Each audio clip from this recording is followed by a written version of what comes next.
Assalamualaikum warahmatullahi wabarakatuh. Anak-anakku semuanya, bagaimana keadaan kalian pada hari ini? Semoga kalian dalam keadaan sehat walafiat. Pada pertemuan yang kedua ini, materi yang akan kita pelajari masih tentang ayo mengenal Tuhan kita.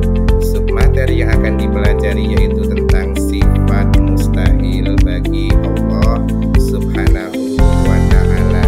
Hari ini siapa yang tidak berangkat anak-anak? Berangkat semuanya. Alhamdulillah, semoga pelajaran hari ini berjalan dengan lancar dan kalian akan mendapatkan hasil yang terbaik dari apa yang telah kalian pelajari bersama-sama Pak Faruk pada kesempatan hari ini. Amin amin ya robbal alamin.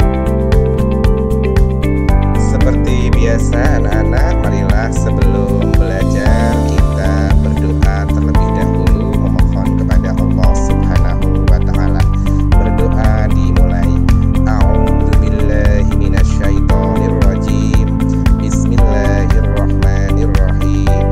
Raditu billahi robba wa bil islami dina wa bin muhammadin nabiyya wa rasulah. Rabbi zidni ilma warzuqni fahma. Amin. Aku rela Allah sebagai Tuhanku dan Islam sebagai agamaku dan Nabi Muhammad sebagai Nabi dan Rasulku.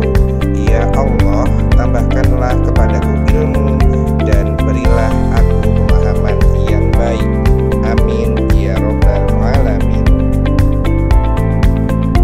Apa tujuan pembelajaran hari ini? Tujuan pembelajarannya masih sama dengan pertemuan yang sebelumnya, yaitu setelah mengikuti proses pembelajaran, kalian diharapkan mampu yang pertama, meyakini bahwa Allah Subhanahu wa ta'ala memiliki sifat wajib, sifat mustahil, sifat jaiz, serta asmaul husna dengan benar. Yang kedua, menunjukkan sikap rendah hati sebagai implementasi pemahaman sifat-sifat Allah Subhanahu wa ta'ala dengan baik. Yang ketiga, menjelaskan sifat wajib, sifat mustahil, sifat jaiz, serta asmaul husna dengan benar. Yang keempat, merasionalkan sifat wajib, sifat mustahil, sifat jaiz, serta asmaul husna dengan benar. Semoga dapat kalian pahami ya anak-anak. Di awal pembukaan pelajaran pada hari ini, Pak Faruk sudah menyampaikan submateri yang akan dibahas pada kesempatan hari ini, yaitu tentang sifat mustahil bagi Allah Subhanahu wa ta'ala. Apa itu sifat mustahil bagi Allah Subhanahu wa ta'ala? Ada berapa jumlahnya? Dan berikut dengan pembahasannya akan Pak Faruk jelaskan untuk kalian semuanya. Sifat mustahil Allah Subhanahu wa ta'ala merupakan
bagi Allah yang kedua yaitu hudus. Hudus artinya baru. Sebagai sang pencipta, Allah subhanahu wa ta'ala tidaklah bersifat baru. Mustahil Allah subhanahu wa ta'ala memiliki sifat baru. Allah sudah ada sejak dulu sebelum makhluknya diciptakan. Allah bersifat baqa, yang artinya terdahulu. Jika Allah itu baru, maka akan ada Allah berikutnya.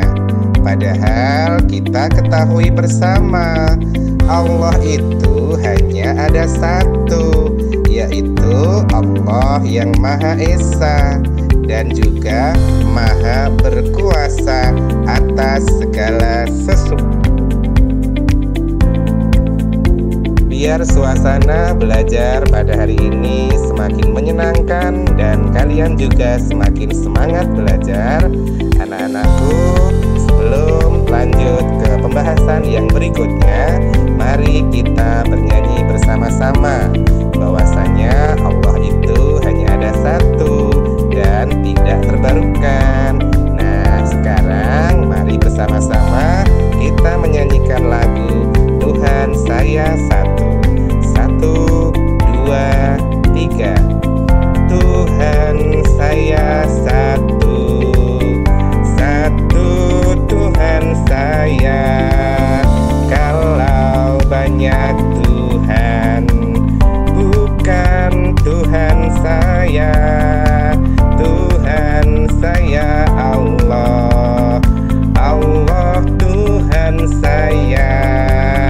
Kalau bukan Allah, bukan Tuhan saya. Sekali lagi, Tuhan saya satu, satu Tuhan saya.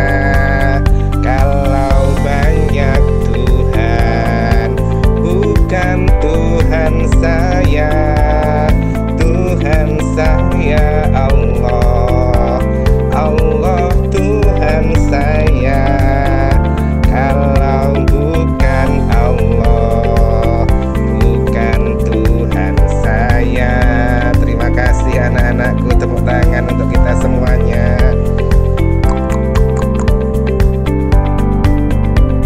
Berikutnya Pak Faruk akan menyampaikan sifat mustahil bagi Allah yang ketiga, yaitu fana. Apa artinya? Fana artinya rusak.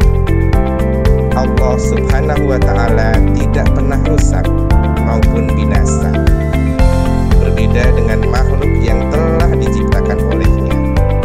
Suatu saat ketika hari kiamat datang, semua makhluk yang diciptakan Allah akan binasa.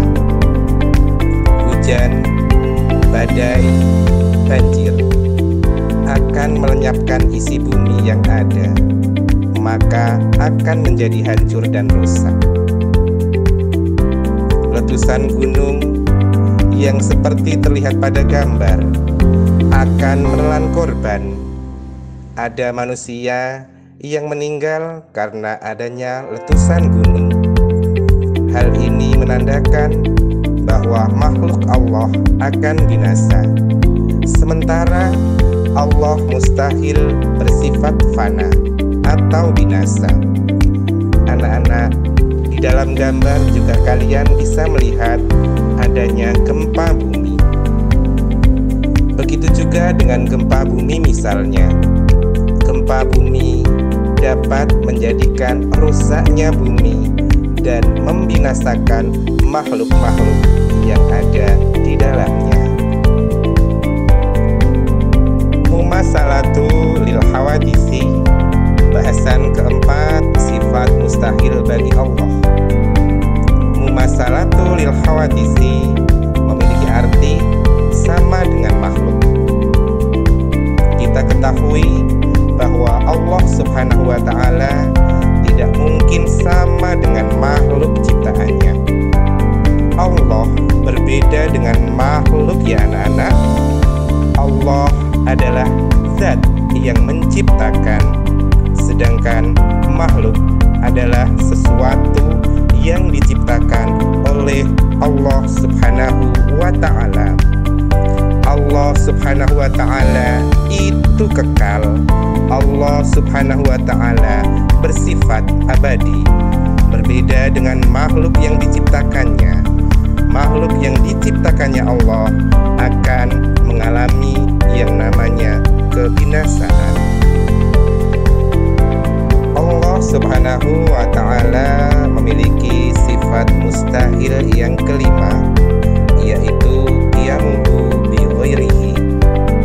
Qiyamuhu bi ghairihi artinya berdiri karena yang lain. Sebagai zat yang maha kuasa, tidak mungkin Allah Subhanahu wa Ta'ala butuh dengan makhluknya. Justru Allah yang mengatur segala sesuatu yang diperlukan makhluk-makhluknya. Ta'adud juga merupakan sifat mustahil bagi Allah Subhanahu wa Ta'ala, yang mana keberadaannya harus kita imani, harus kita yakini kapanpun dan dimanapun kita berada. Ta'adud artinya berbilang atau lebih dari satu. Allah Subhanahu wa Ta'ala sudah pasti hanya ada satu, tidak mungkin berbilang. Wah, Mas Aldo lagi apa itu? Ternyata Mas Aldo lagi duduk termenung di atas batu sambil memikirkan suatu hal.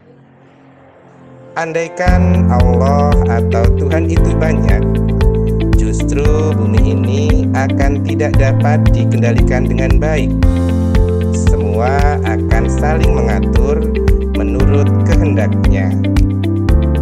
Mas Aldo juga berpikir, presiden sama ketua kelas saja juga hanya ada satu kan? Kalau lebih pasti akan pusing. Semua saling mengatur dan merasa paling benar. Ajzun. Apa itu? Ajzun artinya lemah. Ajzun termasuk sifat mustahil bagi Allah yang ketujuh. Tidak mungkin Allah Subhanahu wa Ta'ala itu lemah. Allah berkuasa atas segala sesuatu ya anak-anak. Jadi mustahil kalau Allah Subhanahu wa Ta'ala itu lemah. Dengan segala kekuatan dan kekuasaannya, Allah menciptakan dan memelihara alam semesta yang dapat kita rasakan setiap harinya dengan begitu indah, dengan begitu menakjubkan. Benda-benda luar angkasa tampak terlihat indah, merupakan ciptaan Allah Subhanahu wa Ta'ala. Karena Allah berkehendak atas penciptaan langit dan bumi, berkehendak menjadikan siang dan malam, berkehendak mengatur sistem tata surya. Mustahil itu semua Allah lakukan dengan terpaksa. Sifat mustahil bagi Allah yang kedelapan adalah karohah. Karohah artinya terpaksa. Tidak mungkin Allah Subhanahu wa Ta'ala terpaksa di dalam berkehendak. Tidak mungkin Allah Subhanahu wa Ta'ala terpaksa di dalam semua atau segala bentuk penciptaannya. Siapa yang berani mengatakan bahwa Allah itu bodoh? Jika ada orang yang berani mengatakan bahwa Allah itu bodoh, tentu saja orang tersebut adalah orang yang tidak beriman. Karena mustahil Allah itu jahlun. Jahlun artinya bodoh. Tidak mungkin Allah Subhanahu wa Ta'ala itu bodoh. Allah mengetahui alasan dengan apa yang diciptakannya, dengan apa yang dikerjakan oleh semua makhluknya. Jadi sangatlah mustahil Allah bersifat bodoh. Mautun juga merupakan sifat mustahil bagi Allah Subhanahu wa ta'ala. Mautun merupakan sifat mustahil bagi Allah yang ke-10 yang memiliki arti mati. Allah Subhanahu wa ta'ala tidak mungkin mati, karena Allah Subhanahu wa ta'ala itu adalah zat yang kekal, zat yang abadi. Allah maha hidup dan Allah maha memberi kehidupan. Tumbuhan yang kita lihat yang ada di sekitar kita mengalami pertumbuhan. Salah satu bukti bahwa Allah yang telah memberikan kehidupan. Berikutnya sifat mustahil bagi Allah yang ke-11. Apa itu sifat mustahil Allah yang ke-11, anak-anak? Sifat mustahil Allah yang ke-11 yaitu summun. Summun artinya tuli. Allah Subhanahu wa ta'ala pasti tidak tuli. Allah Subhanahu wa ta'ala itu maha mendengar. Jadi tidak mungkin Allah Subhanahu wa ta'ala tuli. Buktinya doa-doa kita dikabulkan oleh Allah Subhanahu wa ta'ala. By the way, kita harus membiasakan berdoa dan memohon kepada Allah ya anak-anak. Umyun juga termasuk sifat mustahil bagi Allah Subhanahu wa ta'ala, yaitu ada pada urutan yang ke-12. Umyun artinya buta. Allah Subhanahu wa ta'ala pasti tidak buta. Allah Subhanahu wa ta'ala tentunya maha melihat apa yang kita kerjakan. So, kita harus berbuat baik sebagai bentuk rasa syukur kita kepada Allah atas segala apa yang telah Allah berikan kepada kita. Mulut kita gunakan untuk berbicara yang baik. Tangan jangan sampai untuk berkelahi. Kaki jangan untuk menendang teman. Jaga mata, jaga hati, dan telinga ya anak-anak. Di layar ada gambar yang dapat kalian lihat. Kira-kira itu gambar apa anak-anak? Iya, pintar. Itu merupakan gambar Al-Quran, kitab suci kita, kitab suci umat Islam. Allah Subhanahu wa ta'ala telah menyampaikan dan berbicara melalui firman-Nya di dalam kitab suci Al-Quran. Allah bersifat kalam yang maha berbicara. Mustahil Allah Subhanahu wa ta'ala bukmun atau bisu. Bukmun merupakan sifat mustahil bagi Allah yang ke-13 yang artinya bisu. Allah Subhanahu wa ta'ala tentu saja tidak mungkin memiliki sifat bisu. Allah Subhanahu wa ta'ala berkuasa atas segala sesuatu. Allah berkuasa atas segala ciptaannya, baik yang ada di langit maupun ciptaannya yang ada di bumi. Jadi tidak mungkin Allah memiliki sifat lemah. Ajizan merupakan sifat mustahil bagi Allah yang artinya lemah. Keadaan Allah Subhanahu wa ta'ala tidak mungkin lemah, karena Allah yang berkuasa atas segala apa yang diciptakannya. Dan Allah Subhanahu wa ta'ala juga berkuasa untuk menjaga dan memelihara bumi beserta seluruh isinya. Ilham, Pak Faruk perhatikan dari tadi kamu bermain pensil dan mencoret-coret meja tempat kamu belajar.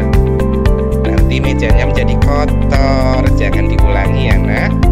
Dan Pak Faruk bertanya, mengapa dari tadi kamu bermain pensil, tidak mendengarkan materi yang sedang Pak Faruk sampaikan? Ilham malas, Pak. Lah kenapa Ilham malas? Karena Ilham udah pernah belajar materi tersebut sebelum disampaikan oleh Pak Faruk. Jadi pokoknya hari ini Ilham udah males, Pak. Udah bisa Ilham. Ilham, jangan seperti itu nak. Meskipun kamu sudah pernah belajar materi yang saat ini sedang disampaikan Pak Faruk, hari ini kamu tetap harus belajar dengan penuh semangat. Kamu harus belajar dengan ikhlas agar kamu mendapatkan ilmu pengetahuan yang lebih, yang kelak akan berguna untuk diri kamu sendiri. Karena dengan belajar yang giat, dengan belajar yang rajin, tentunya kamu akan menjadi pintar ya. Jadi lakukan semua itu dengan penuh keikhlasan. Berikutnya Pak Faruk akan menyampaikan sifat mustahil bagi Allah Subhanahu wa ta'ala yang ke-15, yaitu karihan. Karihan artinya yang terpaksa. Keadaan Allah Subhanahu wa ta'ala tidak mungkin terpaksa di dalam berbuat sesuatu. Allah selalu ikhlas di dalam kehendaknya, ikhlas di dalam penciptaan segala sesuatunya. Masih tersisa 4 sifat mustahil bagi Allah yang belum Pak Faruk sampaikan. Berikutnya Pak Faruk sampaikan sifat mustahil yang ke-16 yang dimiliki oleh Allah, yaitu jahilan. Jahilan artinya yang bodoh. Zat Allah Subhanahu wa ta'ala tidak mungkin bodoh. Mustahil Allah itu bodoh. Setiap hari saja lukisannya tampak indah dan selalu berubah bentuk dan warna. Subhanallah, indahnya lukisan awan yang Allah ciptakan. Kalau habis hujan muncul pelangi, pelangi yang sangat indah. Allah tahu bagaimana cara membuat hati manusia menjadi senang karena melihat pelangi setelah turun hujan. Yuk anak-anak, kita bernyanyi bersama-sama lagi ya, biar belajar semakin asik dan semakin menyenangkan. Kali ini kita akan bernyanyi bersama sebuah lagu dengan judul Pelangi Pelangi. Bersama-sama ya. 1, 2, 3. Pelangi pelangi alangkah indahmu, merah kuning hijau di langit yang biru. Pelukismu agung, siapa gerangan. Pelangi pelangi ciptaan Tuhan. Sekali lagi, pelangi pelangi alangkah indahmu, merah kuning hijau di langit yang biru. Pelukismu agung, siapa gerangan. Pelangi pelangi ciptaan Tuhan. Tepuk tangan anak-anak. Allah Subhanahu wa ta'ala adalah zat yang abadi. Zat yang maha kekal, yang maha menghidupkan dan maha mematikan. Allah subhanahu wa ta'ala mustahil bersifat mayyitan. Mayyitan artinya yang mati. Zat Allah subhanahu wa ta'ala tidak mungkin mati. Salatlah kalian dan bermohonlah kepada Allah subhanahu wa ta'ala ya anak-anak, karena Allah subhanahu wa ta'ala maha mendengar lagi maha mengabulkan doa. Mustahil Allah subhanahu wa ta'ala bersifat as-soma. As-soma artinya tuli. Keadaan Allah subhanahu wa ta'ala tidak mungkin tuli, karena Allah selalu mengabulkan doa-doa kita. Artinya Allah lah yang telah mendengar semua doa dan permohonan kita. A'ma. A'ma merupakan sifat mustahil bagi Allah yang ke-19. A'ma artinya yang buta. Keadaan Allah subhanahu wa ta'ala pasti tidak buta. Berbuat baiklah, karena perbuatan kita disaksikan oleh Allah subhanahu wa ta'ala. Dan suatu saat nanti semua perbuatan kita akan dihisab sebagai penentu kehidupan kita di akhirat. Terakhir, yang ke-20, sifat mustahil bagi Allah yang harus kalian tahu adalah abqama. Abqama artinya yang bisu. Keadaan Allah subhanahu wa ta'ala pasti tidak bisu. Allah tidak bisu karena Allah maha berfirman di dalam ayat-ayatnya yang terdapat di dalam kitab Al-Quran, kitab suci umat Islam. Kita harus meyakini dan menghayati 20 sifat mustahil Allah subhanahu wa ta'ala kapanpun dan dimanapun kita berada. Alhamdulillahirrabbilalamin. 20 sifat mustahil bagi Allah hari ini sudah Pak Farouk sampaikan, sudah Pak Farouk jelaskan kepada kalian semuanya. Semoga bermanfaat. Sebelum pelajaran hari ini ditutup, bersama-sama kita akan menyanyikan lagu 20 sifat mustahil bagi Allah. Dalam hitungan ketiga kita bernyanyi bersama ya anak-anak. 1, 2, 3.